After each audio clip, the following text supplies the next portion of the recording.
Hindi po ba kayo nanghingi ng SOP gaya ng ginagawa ng iba? Hindi.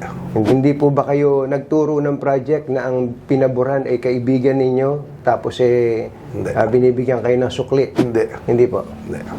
Natutuwa po ako. Sabi nyo nga, kaya nyo sabihin ng diretso Yes. sa Yun yung sa akin kasi napakahirap na tumayo ka sa entablado, tumayo ka sa tribuna. Paano mo titingnan na harapan yung mga tao mo na sasabihin mo yung gusto mo sabihin Opo. kapag hindi mo naman talaga ginawa?